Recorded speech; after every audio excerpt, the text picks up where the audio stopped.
Welcome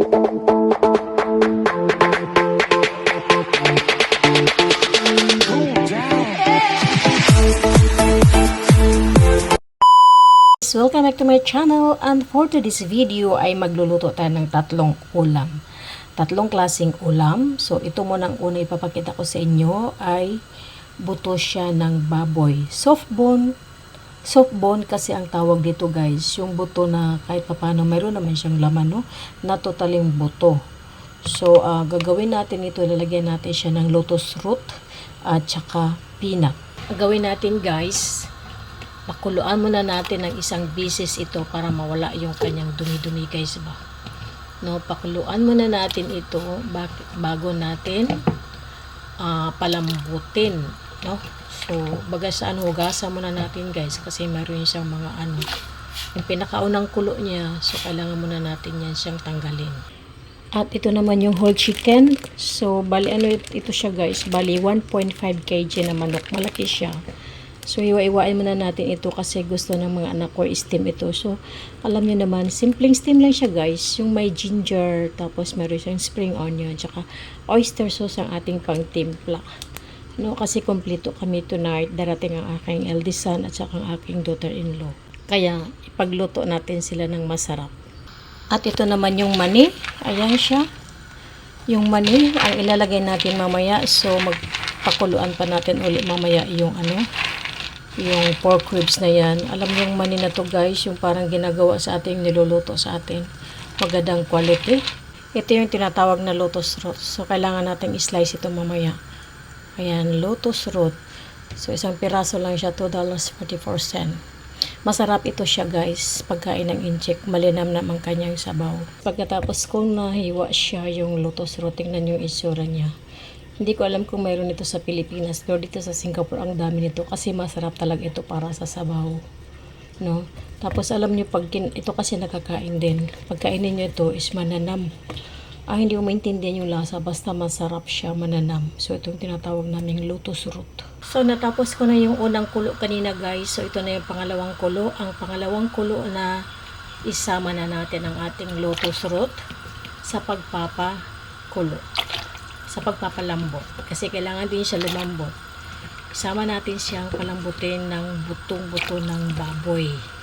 Tapos mamaya pag malapit ng maluto yan siya guys, mag-change color yan siya eh. So isama na rin natin ang mani, no? Kailangan pagsamasamahin yan siya. Ayan. So ayan, pag-halo-haloin lang natin yan habang pakuluan. So mamaya pag malapit na maluto, makikita nyo mag-change color na yan siya. At ito na yung manok na isang buong manok kanina na hiwa-hiwa na natin. So malinis na rin yan siya. Nilagyan ko na siya ng slices na luya. So lalagyan natin siya ng oyster sauce.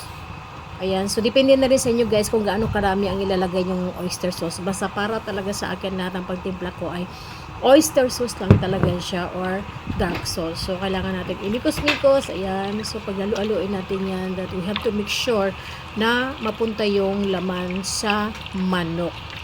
Ayan, so paghalo-haloin lang natin talaga yan siya kasi yung laman ang technique. So bago kasi yan iniwa, minasans ko rin muna yan sa asin. So para naman yung yung lasa ba pupunta doon talaga sa mix. So ganun lang ang technique guys, hindi talaga yung matabang yung manok kasi i-massage mo muna sa asin eh. So ayan na, kailangan kasi talaga yan na mabalot yung manok na. At mainit na yung tubig na ating pinakulo para sa ating steamer. So pahinaan na natin yung apoy kasi ang lakas-lakas ng apoy. At parinagin na natin ito dito. At ayan, so steam lang natin yan siya guys ng at least 45 minutes. And then, pag naluto na siya, then lalagyan natin siya ng topping na spring onion at dried na garlic. So, antayin muna natin kasi sobrang kulo na ng tubig. Yan, so mamaya balikan natin yan siya pag luto na. Ito naman yung isda na to ay piprituhin natin para gawin nating escabeche. Actually, hindi sana ako magpiprito kaso lang mayroon na kaming steam na chicken. So, dapat kasi steam ko rin to siya. Kaso lang parang puro na siya, puro na steam. So, maiba naman. Ayan, mas masarap kasi ito, mas gusto ko kasi ito siya steam guys eh. So, prituhin muna natin yan mamaya, tapos gawin natin escabeche. So, ito na yung ating prinitong isda. Ayan na siya guys. So, ready na natin yan para pang escabeche. Ating mga sangkap. Meron tayong white na onion, garlic, sliced na ginger, sliced na carrots, at ito naman yung water na meron siyang vinegar na para gawin natin mamayang sabaw sa ating escabeche. Pwede natin ilagay yung ginger. Pag nag-escabeche ako guys, yung ginger mo na una-una kong ibisa. Yan.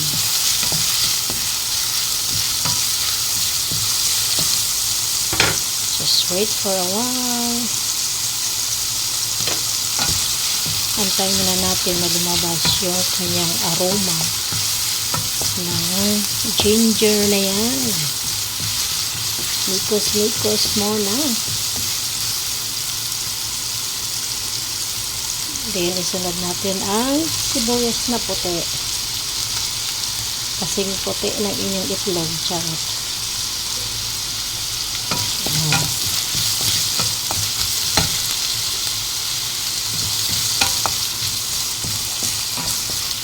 Time na natin na medyo maluto naman ng konti yung sibuyas bago natin isunod yung garlic. Mikos niyo muna yan. Yan. Antayin na natin na lumabas yung amoy. Yan. At isunod natin ang ating garlic. Asya. Mikos ulit. Hanggat lumabas yung kanyang bango. Diba? So, ganyan lang guys. Simple lang yan. Kahit anong simpleng pagkaluto nyo, basta malasa, yan ay masarap na rin. O, diba? So, ngayon, lagyan na natin ang ating pinakatubig. Yan. And then, isunod na natin ang ating carrots. Lambutin muna natin yan siya guys, bago natin ilagay ang ang isda. So, dito muna tayo sa ating in-steam na chicken habang tayo nagpapalambot ng carrots. So, luto na yung ating steamed chicken. Nakikita nyo naman. So, nag-iba na yung kulay niya. Parang dumami na yung sauce niya, no? Nakita nyo, yung oyster sauce. Maglalagay na tayo ng topping dyan na spring onion kasi yan ang nagdadala ng amoy.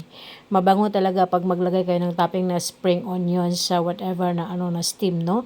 So, ayan, ang nilagay ko rin na another topping is yung dried na garlic. I think so, yeah. It's a dried garlic, guys. Ang bango-bango yan siya. At ito, balikan na natin dahil lumambot na yung carrots at kulong-kulo na siya.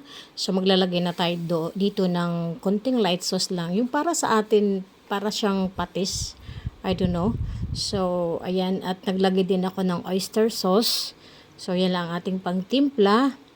No? So, haluin lang natin yan siya guys kasi para ma-mix naman lahat yung lasa na. So, since naman malambot na yung carrots at nailagay ko na rin yung pinakatubig, yung tubig natin na mayroon siyang vinegar at naglagay din ako ng konting brown sugar. Ayan, ready ng ating escabeche. Simple lang siya guys. So, naglagay din kasi ako dyan ng cornstarch para lumapot naman ang ating pinaka gravy or sauce, di ba?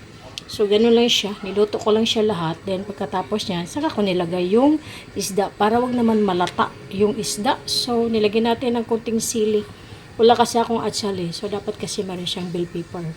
Pero hindi ako naglagay dyan. Mas preparado ko itong sili na medium anghang para masarap ang ating escabeche. At ito na, luto na rin ang ating lotus root soup. So, ayan, nakita nyo yung lotus, nagbago na yung kulay, guys. Ayan, so luto na rin yung yung baboy diyan, yung buto-buto. So at nakita nyo rin na yung mani, nag-change na rin yung kulay niya. Luto na siya at luto na rin ang ating escabeche, yung tatlong putahe. Ready na, no? So akala mo ilang baryo ang kakain, no? So since marami kami, so marami din ang niluto ko. At luto na rin ang ating steamed chicken. Puro mainit pa at yan ay ready to serve. Thank you for watching. This is Tita Bell.